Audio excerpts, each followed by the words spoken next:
Well, hello there, everybody. How's it going? I'm Zira, and it's been an awfully long time since I podcast. I think it's been 2 full months. Maybe it's been longer at this point. But I never intended to go this long between podcasts. I had some stuff come up, and I wasn't doing a whole lot of crafting for a little bit there, and other things. Anyway, excuse me, I'm a little bit hoarse. Long story short, hi, I'm back. I'm here for another episode of the Love of the Dark crafty podcast thing. I have a few works in progress. I've got some finished objects, and I have some interesting conversation to talk about, I guess. I don't know. Interesting is not the right word. I just used the wrong word. It's an important conversation. So let's get that out of the way. And not to be one of those, let's get back to knitting types, but I want to talk about this first because I think that it's important. And then I want to continue doing my podcast because I also think that's important. I think it's okay to have both. So, you have no idea what I'm talking about. You probably do. If you're a knitter or a crafter or you follow anything on Instagram at all, you know what I'm talking about. I'm talking about the conversation that is happening on mostly on Instagram, but it has bled out into other places now, which is great. It should bleed out into a lot more places. And that is the topic, in case you've been living under a rock, which I know some of you do. Some of you don't do the social media at all. Some of you don't participate in Ravelry forums or anything like that. You're just here for the patterns. I get you. I hear you. But the conversation is a conversation about race and the knitting community and, the crafting community in general. But basically, I'm not going to sum it up. You can go and look up what the conversation is. Basically, people of color have not been represented. They've not been given the same kinds of opportunities. We're talking about like designers and makers and things like this, and human beings in general. Honestly, let's go a little deeper there for just a second. Black people, people of color have not been given the same opportunities as white people for a very, very, very long fucking time, okay? That's a fact. That's a fact. Whether you yourself are racist or not, that's a whole other subject. The point is, there are a handful of these, we'll call them Tuscanites, and if you don't know why I'm calling them that, then you really have been under a rock. But you can figure it out. I'm sure you can figure it out. You're smart. But there's a few of these Tuscanites that are saying things like, this is an issue that isn't important, or that this is one of those social justice issues, and they roll their eyes as they say it. And listen, just for a minute, hear me out. People of color being treated with respect is not a social justice issue. It's a fucking issue, and it needs to be dealt with. Okay? We need to start taking that a whole lot more seriously. We've not done a good job of that as white people, just at all. And finally, there was a breakthrough in the knitting community, in the crafting community, and voices are being heard. Companies are taking action. They're recognizing that this has not been okay for a long time, and I really think that we're working towards fixing it. But in the meantime, please listen. When they're speaking, when people of color are speaking, please listen. If you have nothing to contribute that is helpful, just be quiet for a minute and listen. Believe people when they tell you about their experiences, when they tell you they go into the knit store and they either get followed around like they're stealing or they get ignored completely. This is what they're experiencing. Just because you've never seen it, you may live in a place like where I live. I live in a place where there's literally, the population here is 3% black. That's not a whole lot of black people in my area. And so I personally have never seen a black person get treated like that in a knitting store. But guess what? I've never been to any of my knitting stores when there's been a black person in there. It doesn't mean it doesn't happen. Go to a larger city, go to a place where there's a bigger population and just check it out. Just look and see. Are the people in your area, are they getting treated with the same amount of dignity and respect as the white patrons that come in? Are they being told the cheap bins down there? Pay attention to this kind of shit and call it out when you see it. I'm pretty passionate about this because I grew up in a household with a racist father. And those kinds of conversations were not something you had with Dad. That was just not going to happen if you knew what was good for you, kind of thing. So as an adult, I've had a lot of internalized racism and things like that I've had to work through. And, I can certainly do better where I can. But I'm making an effort, that's for darn sure, and I think everybody else needs to be making a much better effort too. So there's that information. I wanted to get that out of the way because it's important, and I wanted you to hear that right off the bat before you quit my video halfway through or whatever. So okay, listen up. That's what I'm saying. Listen up. Don't be a racist asshole, and call your friends out when they are, because they do. They will. They'll say stupid shit. Call them out on it. Don't make it okay. Don't make it funny. It's not funny.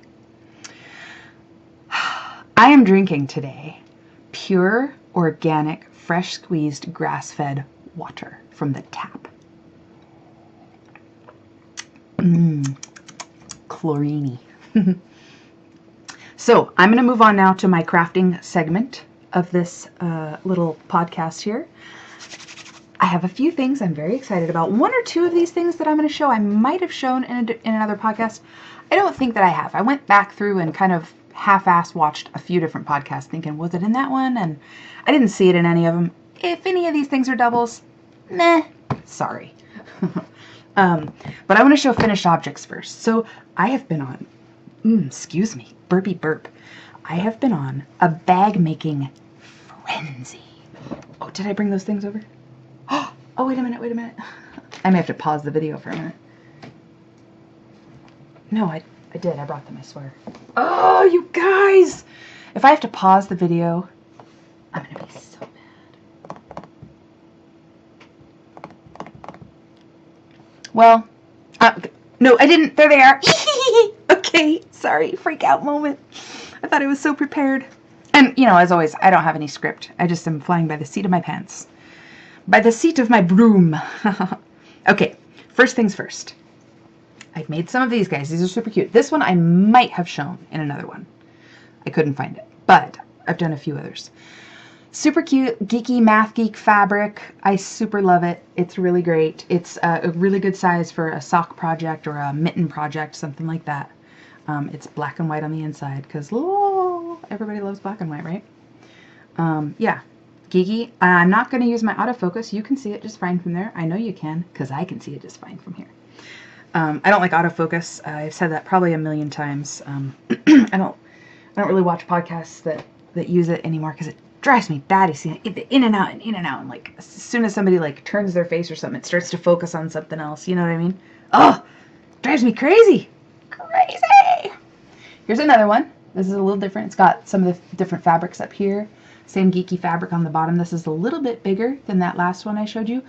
That last one has a really light interfacing. This one's got a heavy, like quilt, almost quilt batting kind of interfacing, so it's nice and sturdy. The inside is that geeky, fabulous, like neutron fabric. And, these are drawstrings, so they draw like that, and they're boxed on the bottom. They're all folded up and neat right now because I'm planning on putting them in my Etsy shop. We'll see how they do. They may or may not take off. I don't know. But they're fun to make. And I have, at this point, a lifetime supply of them. So if I don't sell them, well, gosh darn it, I'm going to have bags for days. Bags for days. And one more. Same fabric. We got the boxed section on the bottom with the little neutron-y sort of atomic fabric, I guess it would be. And that fun. This is a little bit different. I've got the drawstring down here, so when you pull it, it has that cute little gather at the top. Oh my god, you guys. These are so much fun to make. I can't even tell you how much fun they are to make. So let me fold that up neat, set it aside. And another one, this is the other one that I thought I might have shown, but I might not have. It's got super cute, creepy bunnies. Oh, look at them. They're like shadow bunnies. And this is showing up just a little bluer in the image. It's more of a turquoisey, greeny blue. But again, super cute. Nice size. Really sturdy. That's not coming open until you get your fingers in there and open it, you know. Oh yeah, and on the inside, It's the same fabric. You're not going to, oh, maybe you can see that a little bit. It's the same fabric. It's just like a dilute version of it. So it's like white and really, really, really pale blue. Ooh, so fun. Oh my God. Yeah, I've been on a bag making spree. This one, I think, I don't know if I showed this or not. I don't know if I was doing my podcast when I originally made this. It's got a tag on it, by the way. But it's a cute little, it's like a little, like a mini purse, or I suppose you could keep notions in here. It's a little big for a notions bag, but you could keep a little project in there if you were making a little headband or some baby booties or something like that. It's not really, well, no, it's big enough for a single sock and a ball of yarn. But it's pirate fabric, and it's got the little flip up, the outer pouch here. Here, let me see if I can show you this. Kind of comes in here like this, my chubby little hands. Same on the other side. It's got that pouch pocket on the outside, and then the inside is just the piratey fabric for the pirate heathens out there. Drawstring. Yay! I realize I'm doing not a very great job. You know what? I'm gonna... Oh, that's as far back as it gets. That's okay. Cute, cute, cute. Loves me the bags. And this one I made a little while ago. I don't think I've showed it yet. It has really pretty fabric. So this top part is like, oh, this is familiar. Now that I'm holding it up in front of the camera, I think I maybe showed this one before. But it's got like iridescent sort of moons on the top fabric, and then you've got your moons and stars and clouds down below. This one's bigger. This one's plenty big enough for, I would say, a shawl project or something like that. It's really roomy and big, and it's got that ticking fabric inside, and it's got a pocket in there. It's actually got two pockets on one side that are separated down the middle. Pretty great. Yay, we're working through this fast. This is not going to be a terribly long video. This one is brand new. I just finished it last weekend. I am going to push this a little bit so that you're farther away so that I can kind of give you a better idea, because for whatever reason I can't zoom out anymore. It like doesn't want me to zoom out. Okay, anyway, this is my super cute Nightmare Before Christmas bag. Oh my God, you guys, this is my personal bag. I'm not selling this one. This is my baby. So it's got an outside pocket. It's boxed on the bottom. It's got this fabric on one side and on the front side, and then it's got the Sally fabric here, and it's got, okay, let's see if I can open it and show you. It's just got some of the cute little creatures and symbols from the Nightmare Before Christmas on the inside, and that is also the lining of the pocket on the outside. And my own fancy, because I got my fancy, let's see if I can do this. Oh my God, where did it go? Camera, help me out. Oh, you guys, I'm so lame at this. I am not a professional. Oh, it's because it's on this side. My Love of the Dark tags, which I got made, that are so cool. And I'm just trying to figure out the best way to attach them. So I figured I'd do a few bags that I'm going to just keep and see how I like them.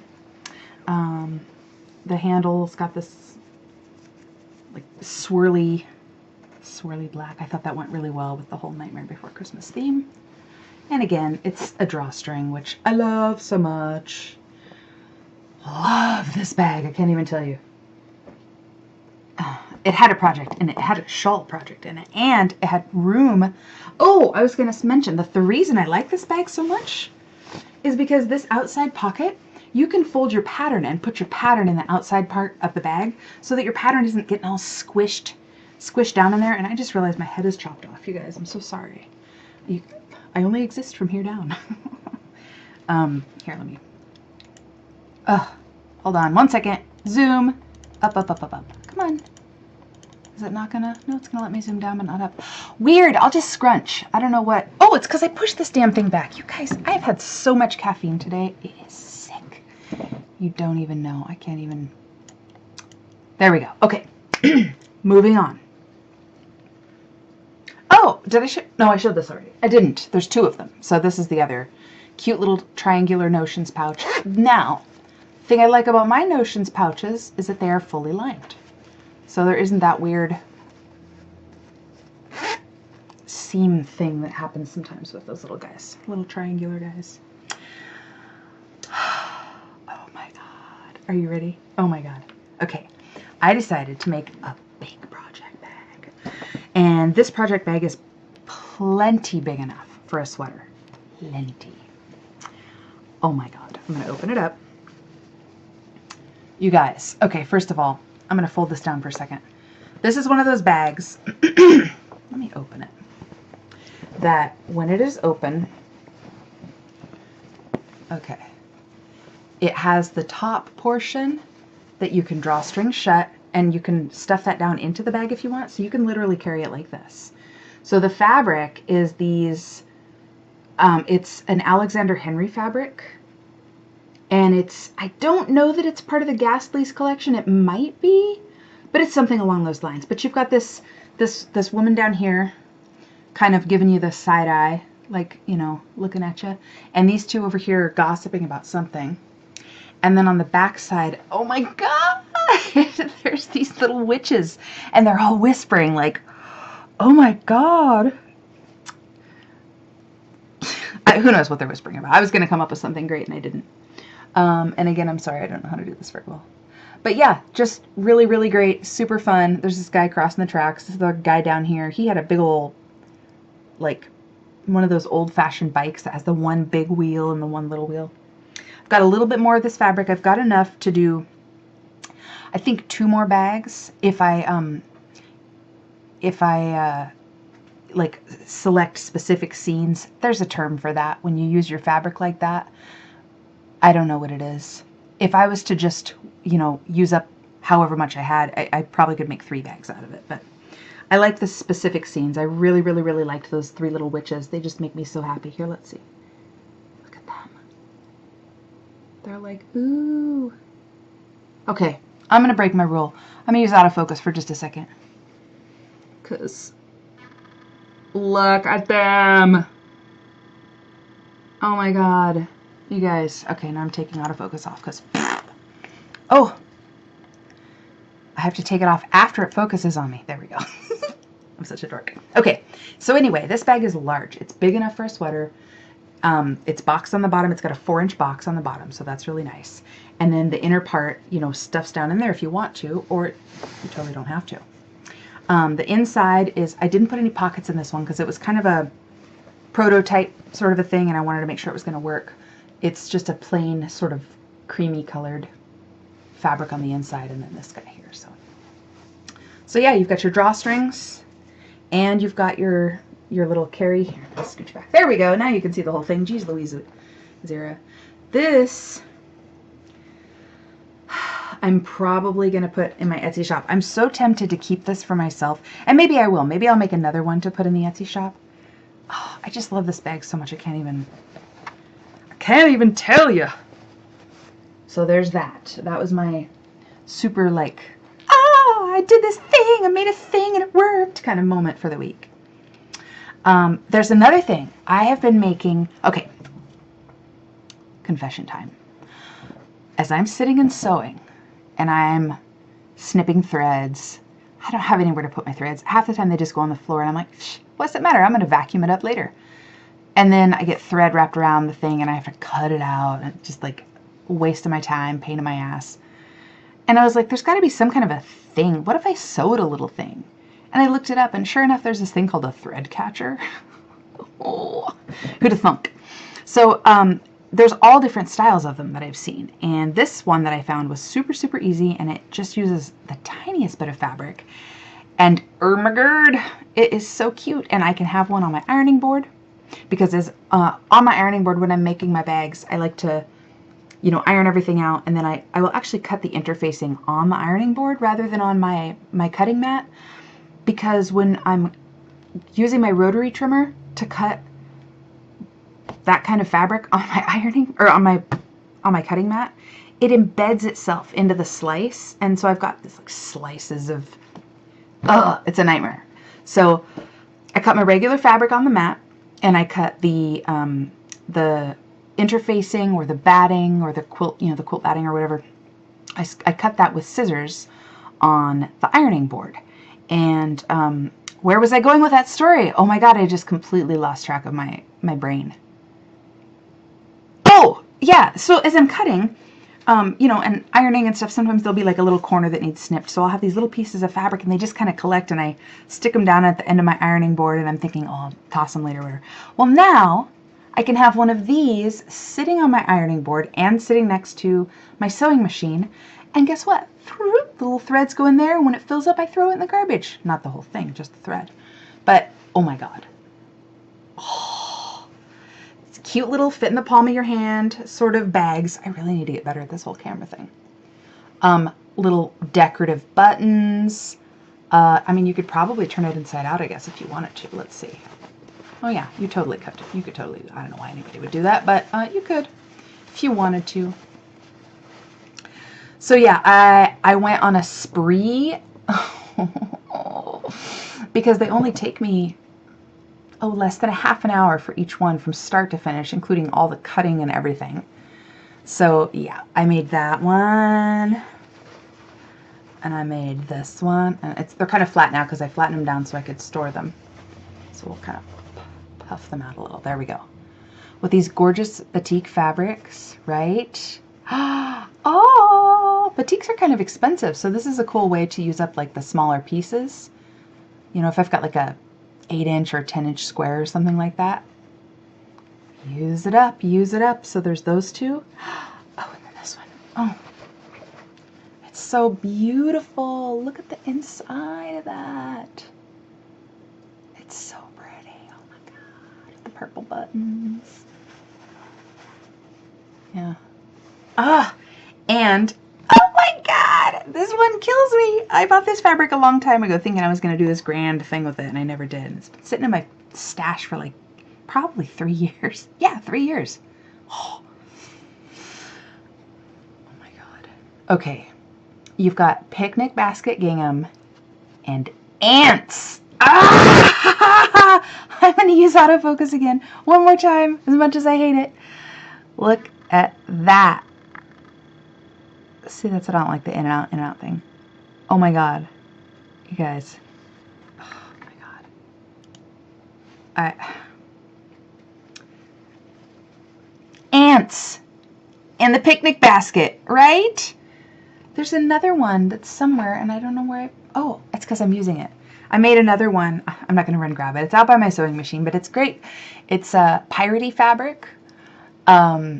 With the kind of red and white striped piratey looking fabric on the inside. And then for the buttons on it, I used these beautiful like Middle Eastern coins that had a hole drilled in them. I used those as the buttons. So it looks like, you know, pirate's booty or something. It's pretty rad. But this one, oh my God. Yeah, I can't even.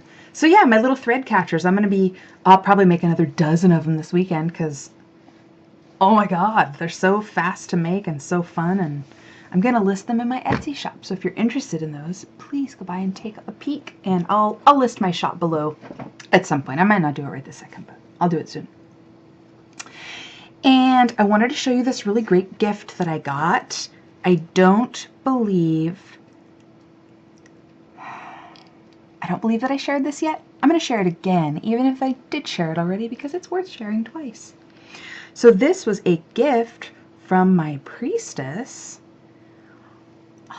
She's a quilter and she does beautiful, amazing quilts. Her quilts, oh my God.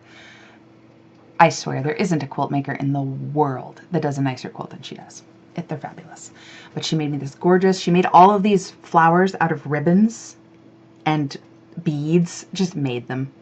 So this is one of those cute little like walk along, have your little sock project in there and knit while you're walking. Oh my God. And the fabric on the inside is this gorgeous sort of paisley beautifulness. There's a pocket in there. Oh my God. Here, I'll get back. I need to get back. That's what I need to do. Yeah. Oh, it's a little gate. I just love it.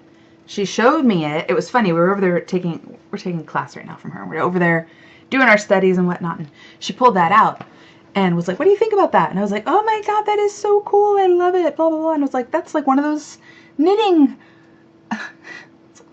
bags that you put your knitting in and walk along and knit with. She goes, yeah, I thought you might like it. It's yours. I'm like, ah, that's so cool. Anyway, gush. So that was awesome. I have 3 more things to share. I think I have a test knit that I finished, and I have 2 works in progress. I'm going to show you my works in progress first. So one of them, I mean, I have more works in progress than that, but this is what I'm going to show today. One of them is the northeasterly blanket. I talked about that one other time, I think, and I think I showed you when there was like maybe, I don't know, just a few. There's not a whole lot more colors on here now, but I'm going to do this so that you can see it. There's a few more. I added a few more bits and bobs. I had, oh, what's this? Oh no. I tell you what, my cats, gonna strangle me some cats one of these days. I was cleaning off my pile of knitting that's over there on an ottoman, and I noticed almost every piece of knitted item that I have, like every knitted thing that I have over there's got like a cat scratch or a snag from their damn little claws. Anyway, I've had a couple of people send me little bits of yarn from their stash, just, you know, leftover bits that they weren't going to use to add into my blanket. So that's been really kind of fun to get some pieces from other people to put into it. Putting in some love from all over the place.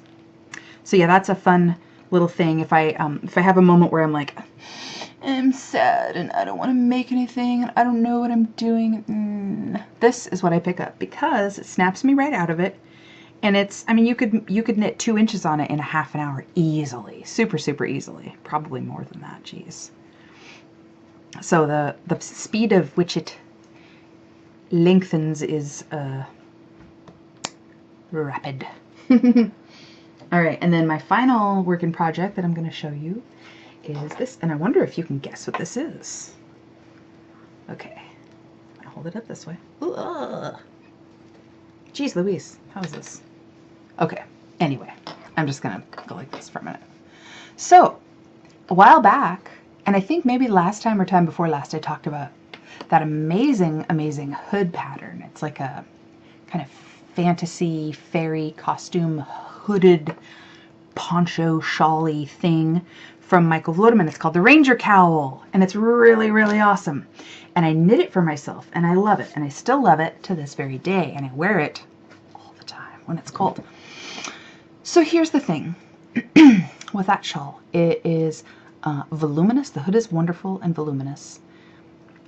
I am a bigger girl, I think, than what Michael Vlodeman is. He's not as big of a girl as I am. And he's not a girl. Anyway,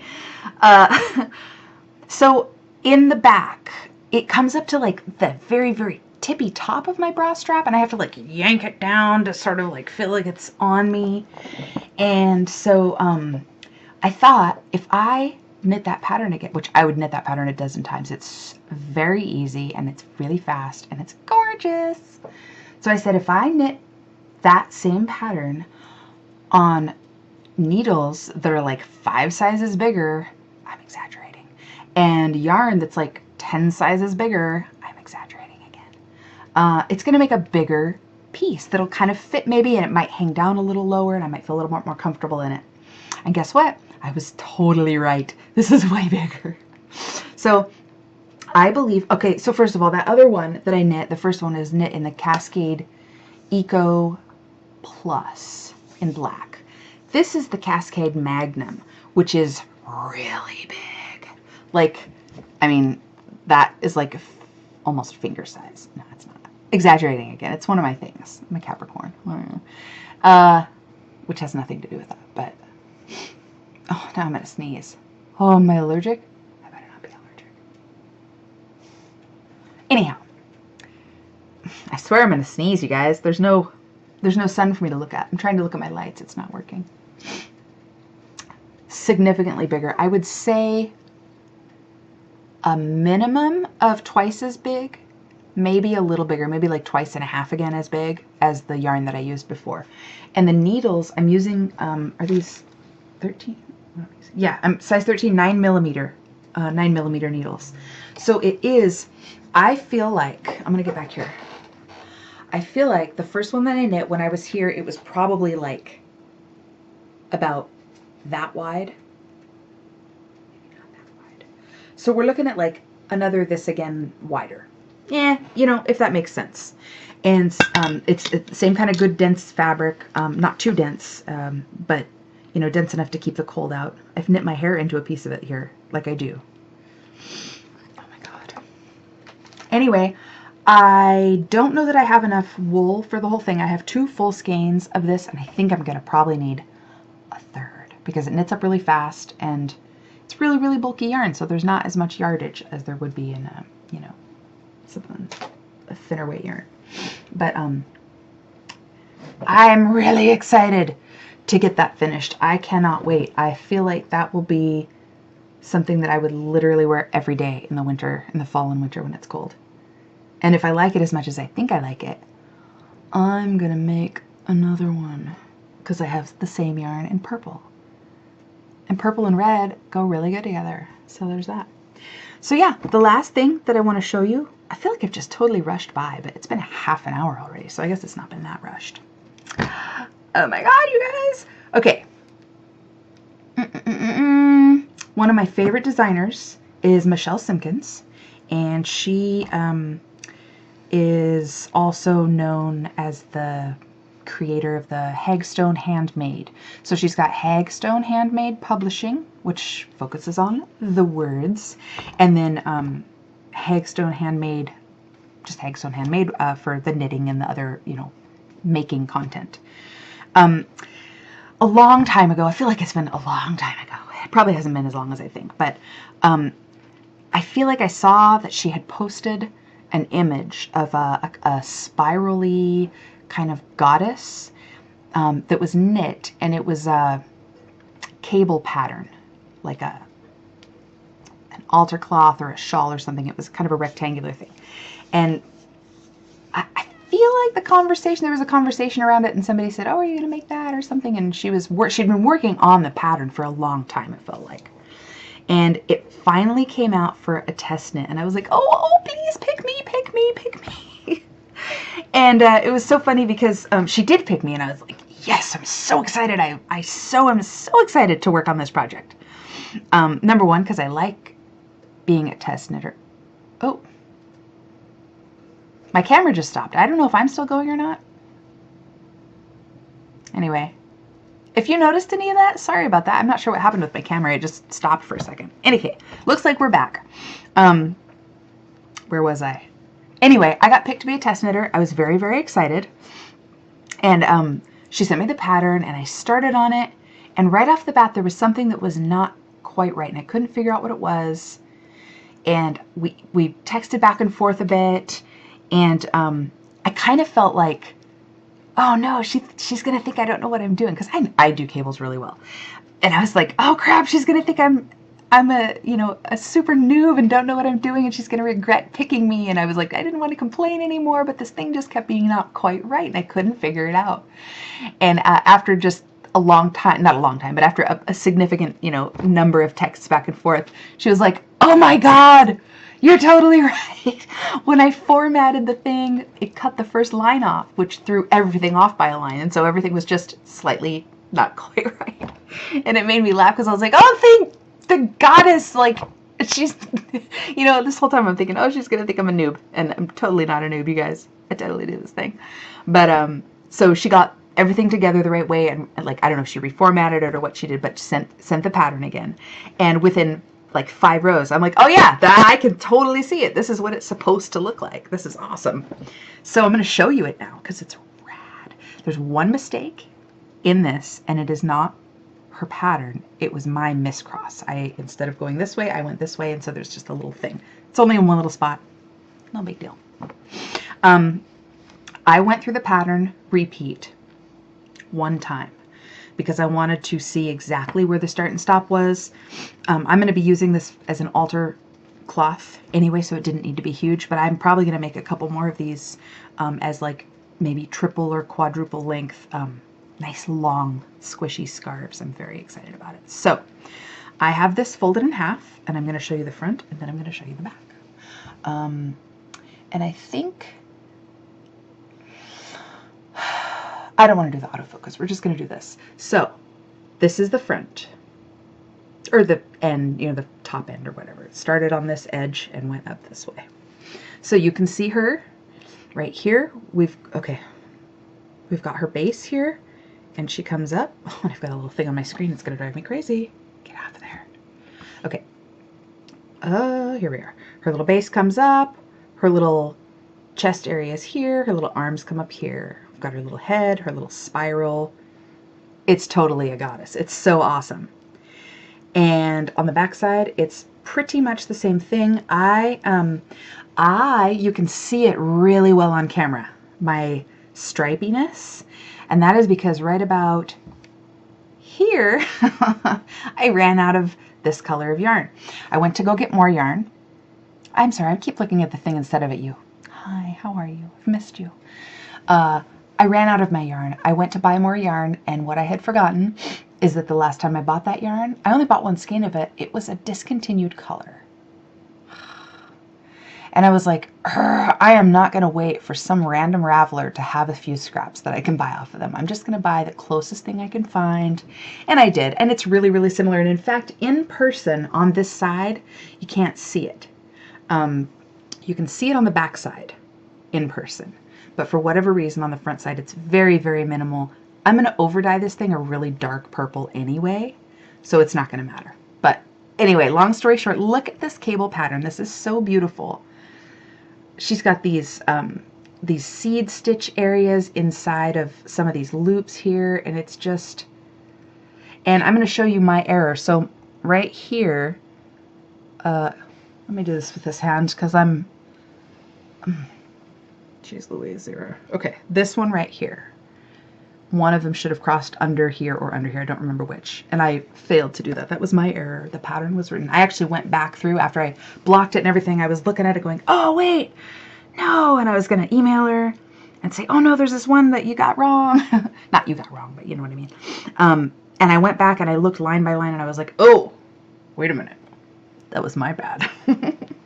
So yeah, I'm going to open the whole thing up now and show you it just this way because it's, you know, there we go. It's yay big. It's wider than shoulder width. It's like, you know, shoulder width plus another half an arm. So this will be an altar cloth. That middle section there is repeatable, which is really cool. You can, you know, from there you can make it as long as you want, and then you have your goddesses on either end. And yeah, that is probably, I haven't been as excited to knit a project as I have about this project for a very long time. I think maybe my Pagany blanket that I did was the same type of, you know, just giddy exuberance when it came to knit. Like I said, all I want to do, I don't want to cook dinner. You guys make your own damn dinner. I want to knit. So yeah, it doesn't take very long to knit up, which is really nice. As intricate as those cables look, the directions are very clear. It is a charted pattern. It is not a written pattern.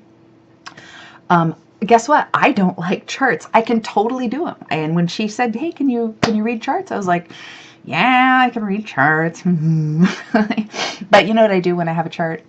I write it all out. I don't care. It doesn't bother me to do that. I feel like it's part of the like beginning meditative process of starting the knitting. So I went ahead and wrote out all the instructions for myself and then ended up following them as I would do a section at a time. And anyway, did that.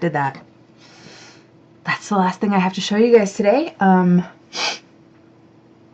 Yeah, so listen, I have a Ravelry group. Blah, blah, blah.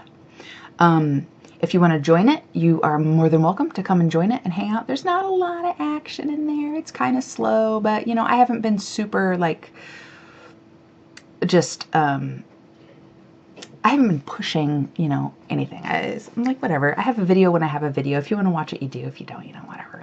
You know, I'm not one of those that's out there every single week going, here's my new podcast. Here's the 17 new sweaters I knit in the last 3 days. And here's another pair of socks that I knit last night while I was sitting on the toilet. And, you know, here's a 17,500 pairs of baby hats that I made while I was reading a book and cooking dinner.